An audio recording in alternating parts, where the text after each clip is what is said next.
오늘은 선교적으로 읽는 갈라디아서 6번째 시간입니다. 시작하기에 앞서 저번 시간 또 저번 주에 제가 이 6번째 시간을 같이 나눴어야 하는데 불가피하게 또 그러지 못했던 점을 또 양해 부탁드립니다.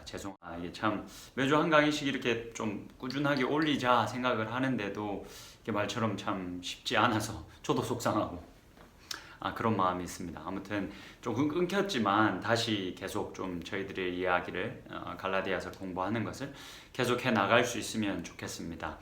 여러분 오늘은 일단 본문으로 들어가기 전에 오늘 일단 갈라디아서 3장으로 들어가지는 않겠습니다. 3장으로 바로 들어가지는 않고 사실 저희가 저번 주에 살펴본 2장 후반부의 내용, 이 안디옥 사건이라고 하는 이 내용이 사실 3장, 4장으로 들어가기 전에 굉장히 중요한 내용이 있어서 제가 준비를 하면서 사실은 3장으로 바로 넘어갈까 아니면 좀 이때까지 좀 더 깊게 이야기하지 못했던 내용들을 좀 더 이야기할까를 고민하고 있었는데 준비를 하다 보니 2장의 이 부분을 조금 더 이야기하는 것이 필요하겠다라는 생각이 들어서 2장의 이제 마무리 부분을 저희가 오늘 다시 한 번 더 좀 보려고 합니다. 여러분 기억을 좀 다시 하시면 좋을 것 같아서 갈라디아서 이제 2장의 안디옥 사건을 제가 조금 그 15절에서부터 21절까지는 두 부분으로 나눠서 읽어보자는 제안을 좀 드렸습니다.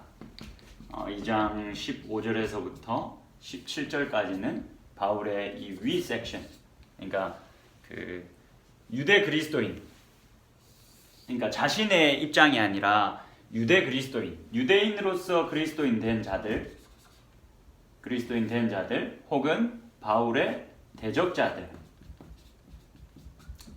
이들의 입장을 대변해 주는 부분으로 우리가 읽어야 된다라고 말씀을 읽으면 좋겠다라고 제가 제안을 했고, 그 다음에 2장 18절에서부터 21절까지는 I 섹션.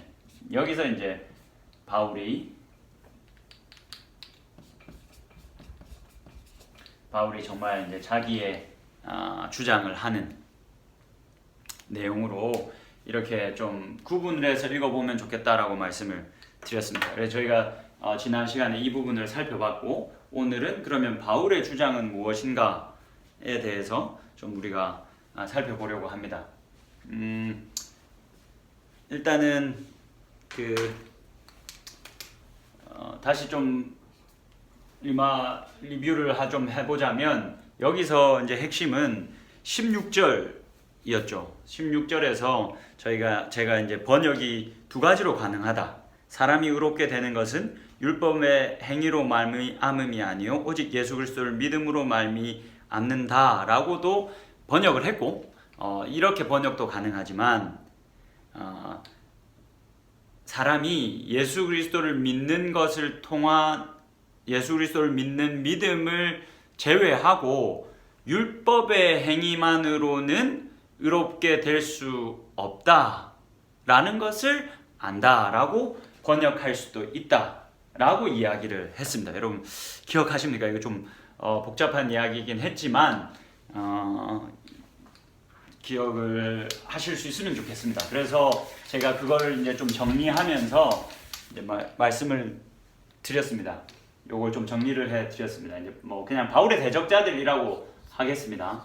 유대 그리스도인들, 예루살렘 중심으로 있던 그런 유대 그리스도인들, 유대 편향적인 신앙을 가지고 있던 사람들은 의롭게 되는 것, 그러니까 쉽게 말하면 구원이죠. 사람이 이제 이 부분에 대해서도 제가 조금 3장, 4장 넘어가서 시간 좀 있으면 더 깊게 좀 이야기를 해보려고 하는데, 의롭게 되는 것, 사람이 이게 의롭지 못했던 사람이 의롭게 되는 것이 예수 그리스도를 믿는 것도 필요하지만, 이게 진짜 중요한 건데, 율법의 행위, 갈라디아에서는 할례가 이제 핵심이 되죠. 이게 필요하다. 사람이 의롭게 되는 조건이 이것이다. 예수와 율법을 행함, 예수 그리스도를 믿음 혹은 예수 그리스도의 신실함, 플러스 이제 이 율법의 행함 할례 요게 있어야 우리가 온전히 의롭게 되어질 수 있다. 그리고 그렇게 해야 너희들이 이제 1등 신자가 된다 라고 주장을 했고, 실제로 이제 바울은 안 된다, 이렇게 이 플러스 율법 이렇게 하면 우리 안 된다, 이거를 걷어낸 것. 그래서 오직 예수 그리스도, 이것이 우리가 예수 그리스도로부터 받은 은혜의 복음이다 라고 이야기를 하면서 이렇게 정리를 좀 했습니다, 저번 시간에. 그러고는 좀 이렇게 좀 정리가 되고 나면 여러분 그 16절 17절이 더 잘 읽어지실 겁니다.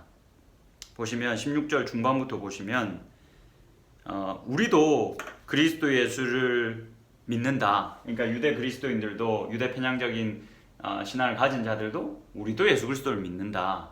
왜냐하면 율법의 행위만으로는 안 되고 예수 그리스도를 믿는 믿음도 필요하다는 것을 이들도 주장하고 있기 때문에 그렇죠.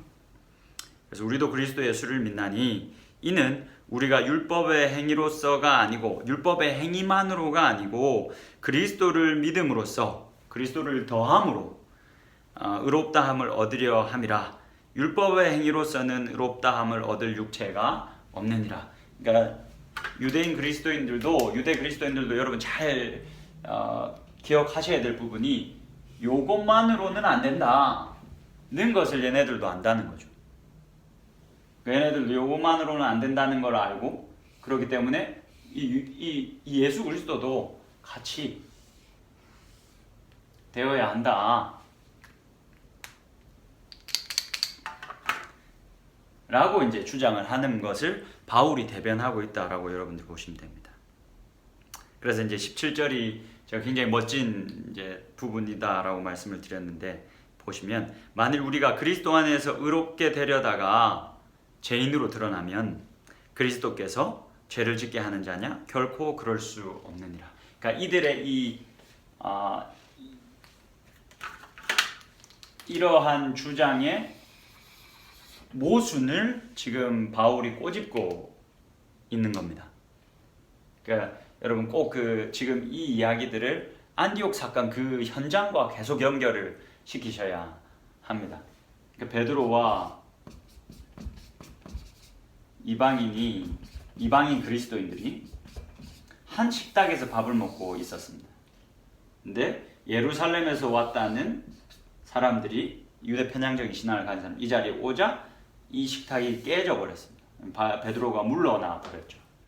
예수 그리스도 안에서 이렇게 이방인과 유대인이 하나가 되었다라는 것을 이제 이들이 이렇게 지키고 있다가 율법에 의하면 이거 두 개를 다 조건으로 내세운다면 이렇게 의롭게 되다가 결국 죄인으로 드러난다는 거죠. 뭐 때문에? 이 율법 때문에. 그래서 이렇게 깨지면서 이 율법 때문에 결국은 죄인이 되는 거죠. 이방인이 부정하다라는 자들과 이제 식탁을 같이 했으니까. 그러면 이게 너희들의 주장하는 것이 뭐 너무 모순적이지 않느냐라고 이제 바울이 이야기를 하는 겁니다. 그리고 더 나아가서 이렇게 하면 예수 그리스도로 하여금, 우리로 하여금 범법하는 자로 이 죄를 짓게 하는 자가 된다. 예수 그리스도가. 그러니까 너희들의 이 주장은 올바른 주장이 아니다. 이어서 이제 18절의 이제 내용들로 이어가 보면, 만일 내가 헐었던 것을 다시 세우면, 이제 18절로 들어가 보겠습니다. 만일 내가 헐었던 것을 다시 세우면 내가 나를 범법한 자로 만드는 것이라. 이게 뭐 17절에 방금 말씀드렸던 것처럼 내가 요것을 바울이 요것을 헐어버렸는데 이것을 다시 세우면 나도 똑같이 이 사람들처럼 범법한 자가 되고 만다 라고 이야기를 하는 거죠. 이제 I 섹션이 시작이 된 겁니다. 이어서 19절 한번 보시겠습니다. 내가 율법으로 말미암아 율법에 대하여 죽었나니 이는 하나님에 대하여 살려 함이라. 여기서 이제 좀 까다로운 또 번역이 등장을 합니다. 율법으로 말미암아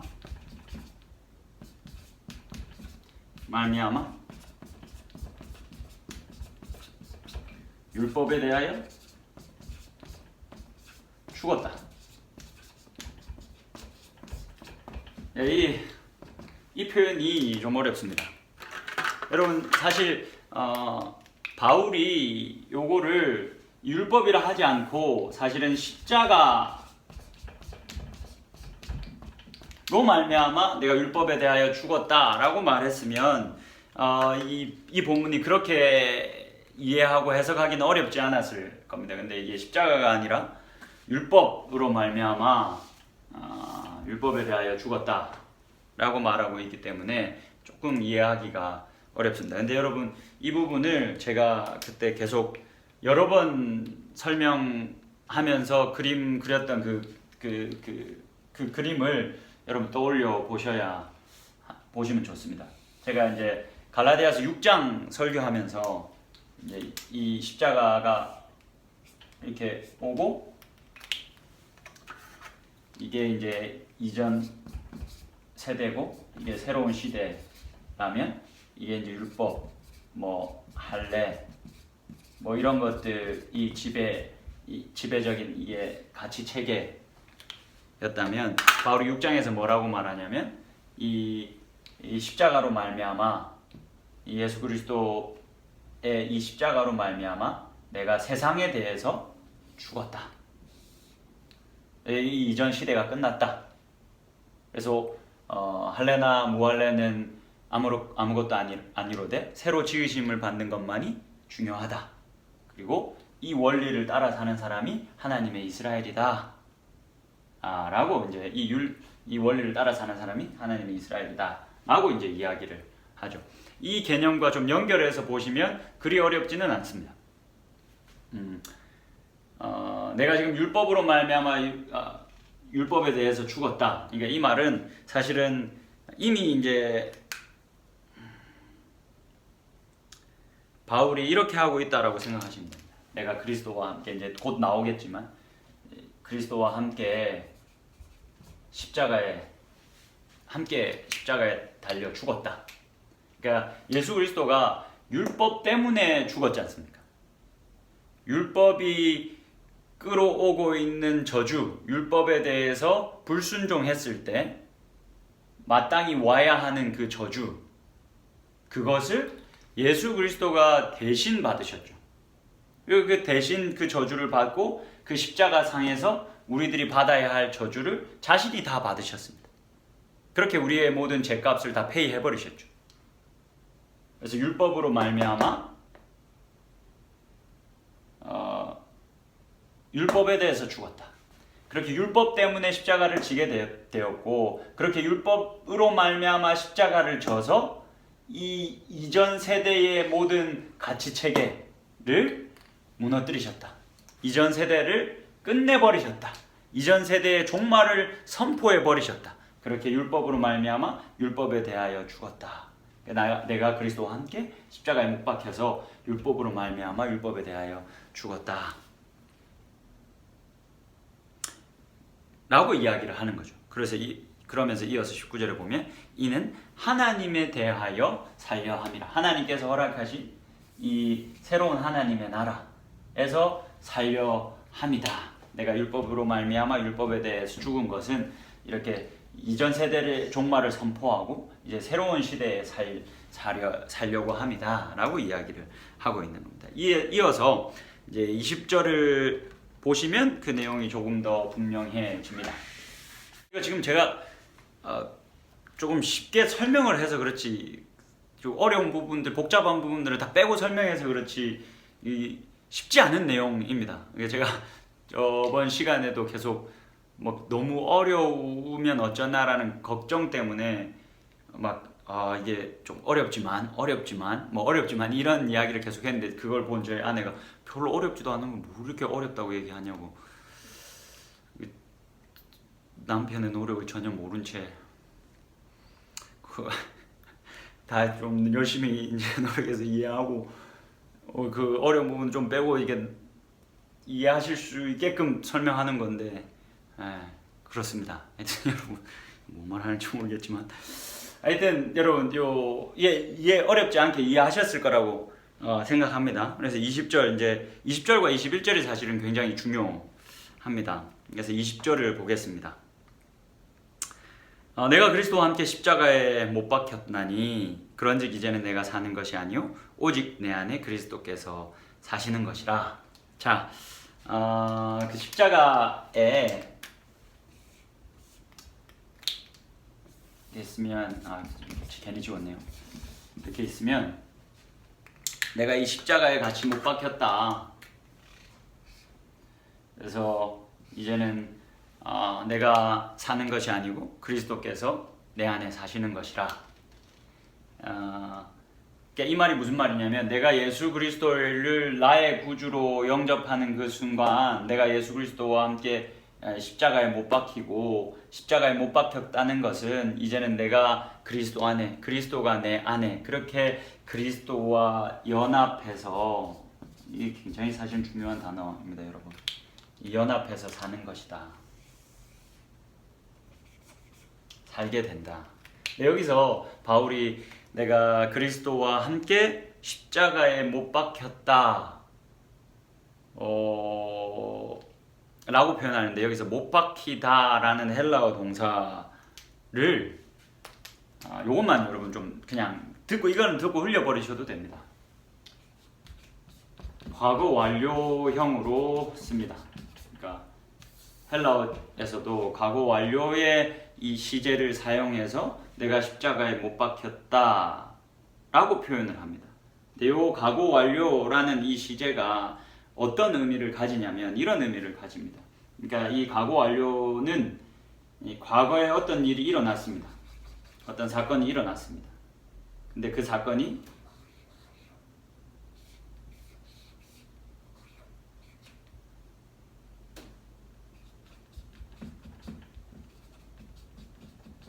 현재 상태에 영향을 미치는 겁니다.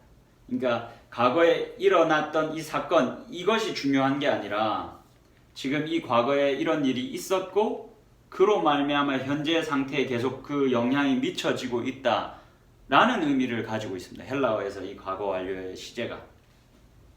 그래서 바울이 내가 그리스도와 함께 십자가에 못 박혔다라는 것은 내가 예수 그리스도를 주로 고백하는 그 순간, 예수 그리스도와 함께 십자가에 못 박혔는데 그게 지금 나의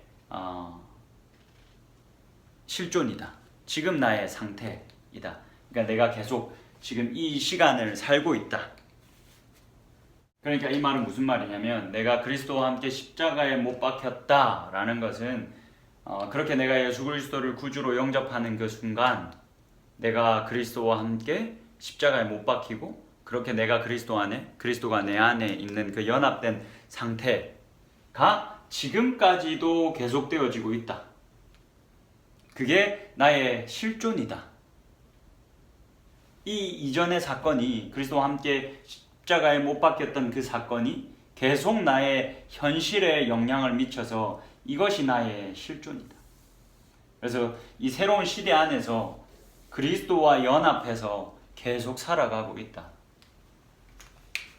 라고 바울이 이제 이야기를 하고 싶은 겁니다. 넘어가서 그 이제 20절의 후반부의 내용으로 좀 넘어가서 보면, 이제 내가 육체 가운데 사는 것은 나를 사랑하사 나를 위하여 자기 자신을 버리신 하나님의 아들을 믿는 믿음 안에서 사는 것이라. 여기서 이제 저희들이 좀 두 가지를 잘 살펴봐야 합니다, 여러분. 첫 번째로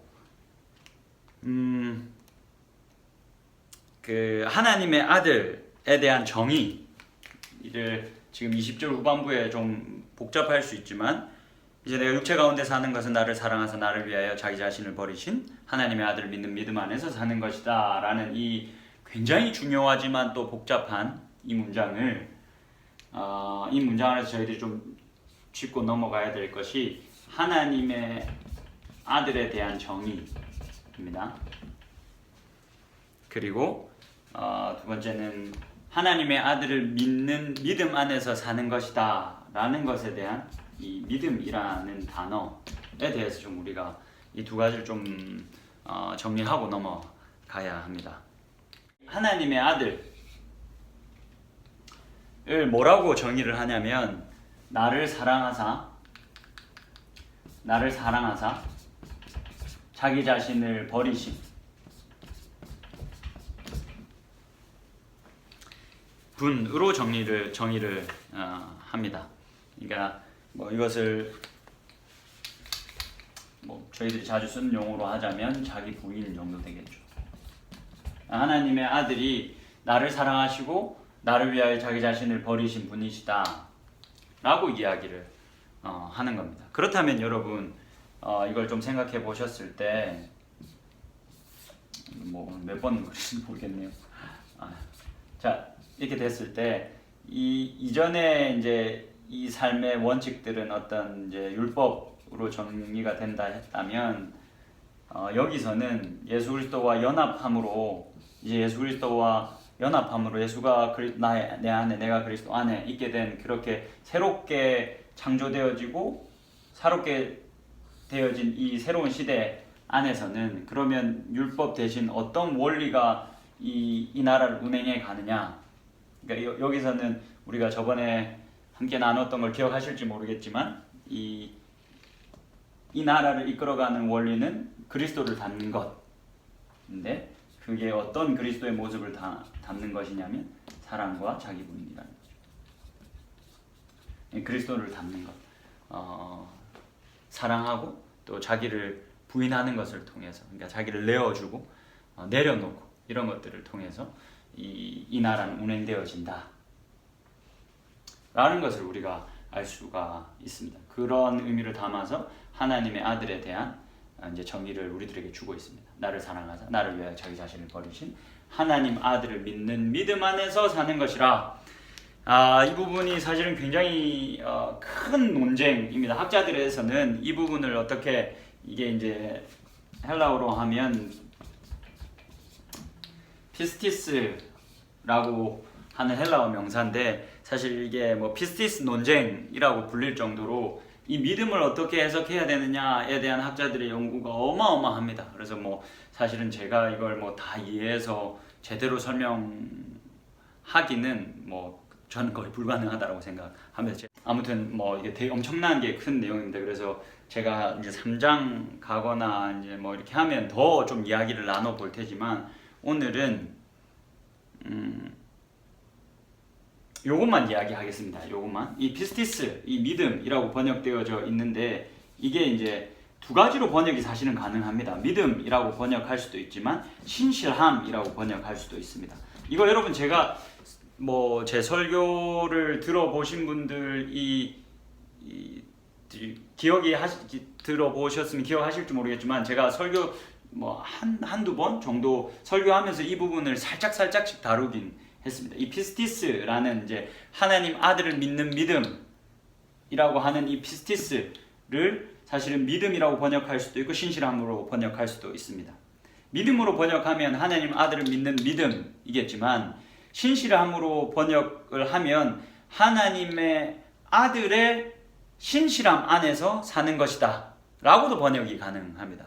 그러니까 무조건 이게 맞아, 무조건 이거 틀렸어, 이렇지 않습니다. 둘 다 사실은 가능합니다. 그래서 이거 뭐 제가 다음 시간이나 더 좀 자세하게 다룰 수 있으면 좋겠지만 둘 다 가능한 번역입니다. 그래서 하나님의 아들을 믿는 믿음으로 사는 것이다 라고도 가능하고 하나님의 아들의 신실함으로 말미암아 사는 것이다 라는 번역도 사실은 가능합니다. 제가 볼 때는 제가 이해한 바로는, 그리고 제가 좋아하는 학자가 내리는 결론을 제가 받아들이는 건데 아마도 바울은 이 두 개를 독자들이 다 좀 마음속에서 떠올리기를, 우리가 믿는 믿음 그리고 예수 그리스도의 신실함, 요것을 다 좀 의도적으로 이렇게 불러내기 위해서 좀 애매하게 글을 쓰지 않았을까라고 이야기를 하는데 아무튼 이렇게 번역도 가능합니다. 요거는 여러분들 그냥 그렇다라고만 알고 계시면 될 것 같고 다음에 좀 더 자세하게 이 부분을 이야기해 보겠습니다. 자, 그러면 마지막 21절입니다.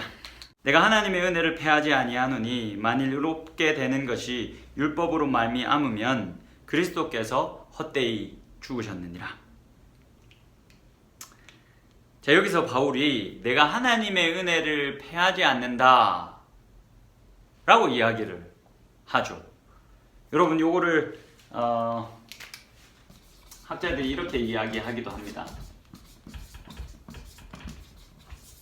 그러니까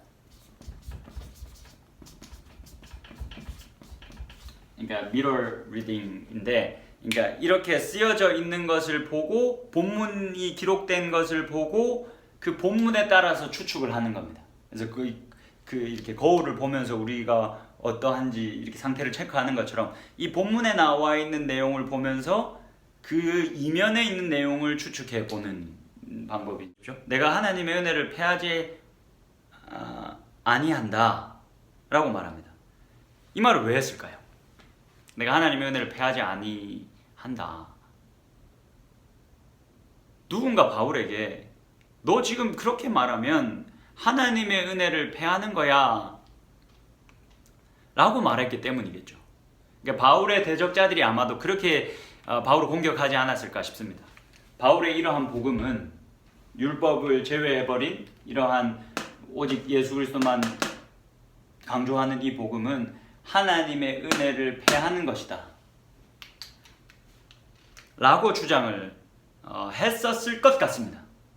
물론 그 갈라디아서에 그랬다라고 나와 있지 않습니다. 근데 이렇게 읽어보면 아마도 이제 바울의 이런 복음에 대한 주장을 바울의 대적자들이 이렇게 말하면 하나님의 은혜를 패하는 것이다 라고 주장했던 것으로 보입니다. 그래서 이제 그것에 반박하기 위해서 내가 하나님의 은혜를 패하지 아니한다 라고 이야기를 하는 거죠. 여기서 잠깐 멈춰서 지금 바울이 내가 은혜를 패하지 아니하려 한다 라고 이야기하는데, 여러분, 갈라디아 지역 내에 있는 교회 성도들이 바울이 생각하는 것보다 훨씬 빨리 바울의 복음을 버려버리고 이들의 복음을 따라 버렸습니다. 바울이 열심히 가르치지 않았겠습니까? 열심히 복음을 선포하지 않았겠습니까? 근데 이들이 바울이 생각했던 것보다 훨씬 빨리, 갈라디아서 1장 6절에 보면 이렇게 이야기하죠. 그리스도의 은혜로 너희를 부르시는 이를 이같이 속히 떠나 다른 복음을 따르는 것을 내가 이상하게 여긴다. 지금 바울이 이상할 정도로 이들이 빨리 은혜 복음을 버리고 요 복음으로 쫓아갔다는 겁니다. 그러면 왜 이 사람들이 요 복음을 이렇게 바울이 이상하게 여길 정도로 빨리 떠나버렸겠습니까?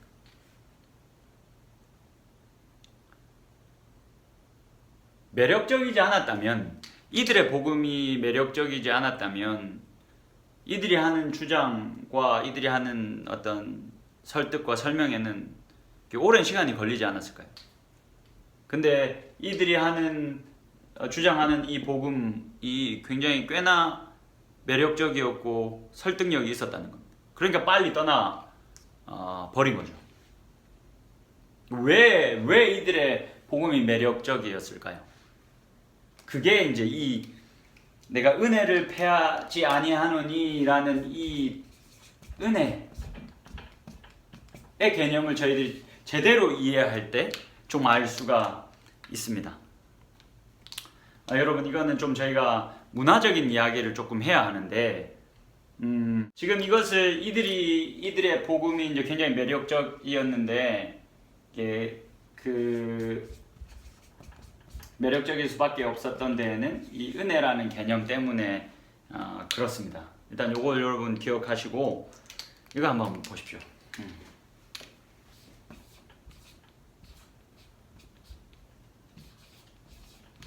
여러분, 이거 라틴어 별거 다 하죠. 이게 라틴어입니다. 저도 라틴어 진짜 1도 모릅니다. 정말 1도 모르는데 제가 그냥 재미삼아 읽고 있는 책에서 이 라틴어 문장을 소개하는데 제가 이 개념이 오늘 이 내용을 설명하는데 도움이 될 수 있겠다라고 생각이 들어서 좀 가져와 봤습니다. 여러분. 이게 라틴어로 이제 내가 준다 라고 할 수 있고, 이건 네가 준다, 이것도 결과 이런 뜻인데, 그러니까 쉽게 말하면 뭐 저희가 잘 알고 있는 기브 앤 테이크죠. 근데 사실은 이거보다 훨씬 더 큰 개념입니다. 이게 이제 저희 말로 하면 그냥 이렇게 번역하는 게 제일 좋고, 이렇게 요즘 번역하고 있고, 상응성. 여러분 좀 이해가 가십니까? 이 상응성? 그러니까 도, 우트, 데스. 예. 여러분 내가 준다 하지 않습니까? 저희 경상도 사람들은 이것 좀 줘 하지 않습니다. 이것 좀 더, 야 이거 도, 이게 도, 내가 준다. 도. 예, 그래서 이 라틴어와 경상도 그런 연결성이 좀 있습니다. 하여튼 뭐 여러분 이 상응성, 예, 이게 사실은 로마의 평화를 오랫동안 지속시켜 온 어떤 개념이기도 합니다. 그러니까 로마가 넓은 영역을 정복했습니다. 정복했을 뿐만이 아니라 그들과 오래 평화의 관계를 유지하며 살았습니다. 근데 그걸 어떻게 가능하게 했냐면, 이 로마에서 그냥 막 정복하고 끝내버린 게 아니라, 정복한 다음에 이 피지배국에게 그 자신들의 통치에 대한 순종, 복종을 요구했습니다. 근데 그냥 복종과 순종을 요구하지 않고 그들이 필요한, 그러니까 이스라엘은 종교적인 자유가 필요했으니까 종교적인 자유를 주고, 또 빌립보 지역 내에서는 로마화 시키면서 그 빌립보 지역 내에 로마의 시민권을 확 풀어버리고, 그런 혜택을 주면서, 그러니까 네가 우리 이 로마에 복종하고 순종하는 것을 복종을 주면 우리가 너희들에게 로마의 시민권도 주고 너희들이 필요로 하는 자유도 주고 다 줄게. 그러니까 우리는 너희를 정복하고 우리가 이렇게 평화롭게 같이 살아가자. 너희들은 계속 우리들 아래에 있어.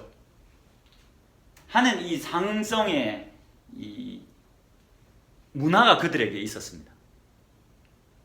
그래서 이런 개념 아래에서 이제 피지배국은 마땅히 지배국에게 줄 것을 주고, 지배국은 피지배국에게 또 그거에 상응하는 마땅한 값을 지불한 겁니다.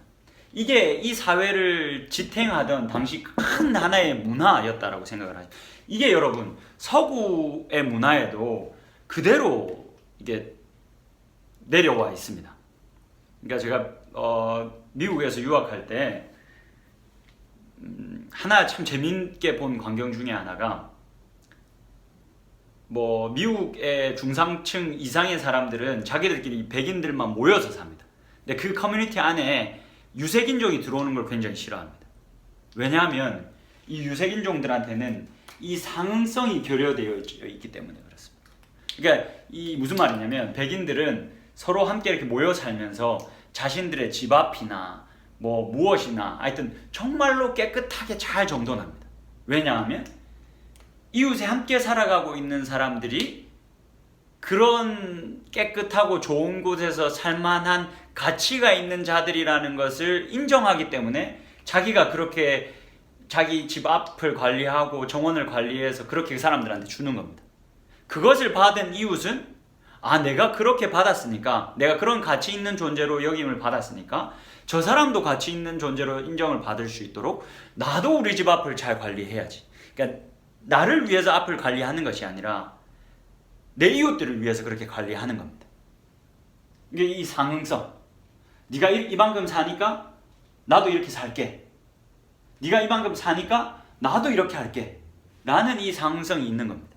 이게 자리 잡고 있는 겁니다. 근데 유색 인종들을, 참 마음 아픈 이야기지만, 이거 마음 아프다기보다는 문화가 좀 다르죠. 우리는 이런 상응성의 문화가 없으니까 그냥 내가 원하면 내 집 앞을 깨끗하게 하지만 내가 원하지 않으면 하지 않죠. 그런 게 좀 우리들 안에 이런 상응성에 대한 문화가 우리 이렇게 아시아 쪽에서는 많이 이 낯선 개념입니다. 그래서 바울이 보면 좀 시간이 많이 갔으니까 오래 얘기할 수는 없고, 이 은혜를 선물의 개념과 계속 연결시켜서 이야기를 합니다. 그 당시의 선물이 이 개념과 연결되어져 있습니다. 그러니까 우리는 선물하면 아싸 거저받았다 이런 좀 개념이 있지만 이 당시의 선물은 함부로 줄 수가 없었습니다. 그러니까 그 사람의 가치에 맞게끔 상응하게끔 줘야 했습니다. 그러니까 그 선물이 그 사람의 가치를 대변하는 거죠. 그러니까 우리랑은 좀 문화가 확실히 차이가 있는 겁니다. 그래서 여러분 이게 좀 이해가 되셨다면 이걸 넘어가서 한번 보십시오. 자, 우리가 은혜로 말미암아 구원을 받았다라는 겁니다. 그러니까 이들도 그렇고 바울도 그렇고, 그러니까 은혜로 말미암아 우리가 구원을 받았으면 마땅히 그에 상응하는 율법도 행해야 되지 않겠냐, 하나님의 법을 실천하며 살아야 되지 않겠냐 라고 하는 것이 당시의 사람들에게 훨씬 더 매력적이고 설득력이 있지 않았겠습니까? 이런 문화에 살았으니까. 당연하지, 우리가 은혜로 구원을 받았으면 예수를 믿고 또 율법도 행하고 이런 것들로 하나님 앞에 마땅히 돌려드려야 하지. 그래야 우리가 의롭게 되어지지. 그렇게 우리는 구원이 완성되고 그래야 1등 신자가 되겠지라고 이제 생각을 당연히 하겠죠. 그러니까 이 사람들이 빨리 이 복음으로 떠나버린 겁니다. 왜냐하면 바울은 그거 없어도 돼. 21절 다시 보십시오. 만일 의롭게 되는 것이 율법으로 말미암음이면, 그러니까 여기서 잘 더 들려와야 되는 건 그냥 율법만이 아니라 예수뿐만이 아니라 율법도 행해야 된다 라는 것이면 그리스도께서 헛되이 죽으셨다. 그러니까 무슨 말이냐면 이걸 더해버리면 너희가 오히려 이 은혜를 패하는 자들이 된다 라고 주장을 하는 겁니다. 자, 그러면 여러분들 마지막으로 하나 질문을 던지셔야 됩니다. 그러면 바울은 그 예수 그리스도 믿기만 하면 다 된다는 거냐? 믿은 이후에 우리의 어떤 책임은 없어도 된다는 거냐? 라고 우리가 질문을 할 수가 있죠. 이 질문에 바울이 답을 합니다. 만약에 갈라디아에서 5장과 6장 실제적인 윤리적 권면이 없었다면 문제가 될 수 있는 부분입니다. 근데 바울이 이에 대해서 답을 5장과 6장에 합니다. 그러니까 그 5장과 6장 이제 넘어가서 바울이 어떻게 대답할 것인지에 대한 어떤 궁금증을 가지고 계속 따라오시면 좋겠고, 지금 아직 여기까지는 바울이 이런 주장을 하고 있다. 오직 예수 그리스도가 우리들을 의롭게 한다. 예수 그리스도의 신실하심이, 우리가 예수 그리스도를 믿음이 우리를 신실하게 한다. 이것이 오히려 은혜를 은혜되게 하는 것이다. 너희들이 예수 그리스도의 율법을 더하면 오히려 너희가 은혜를 패하려는 자들이다 라는 충격적인 이야기를 하고 있는 겁니다. 지금 우리들에게는 충격적이지 않지만 이런 상응성 문화가 지배적이었던, 당연시되어지던 그 시대의 사람들에게 있어서 오히려 율법을 빼는 것이 은혜를 은혜되게 하는 것이다 라는 것은 사람들이 이해하기도 힘들고 굉장히 충격적인 말이었다는 겁니다. 그런 문화 속에 있던 바울이 어떻게 이 율법을 빼버리고 오직 예수 그리스도만이 우리를 의롭게 한다 라고 말할 수 있었을까? 정말 이게 가능한 것인가? 라는 궁금증을 가지고 이어지는 3장과 4장을 저희들이 좀 더 깊게 다음 주부터 또 볼 수 있으면 좋겠습니다. 오늘은 여기까지 하겠습니다.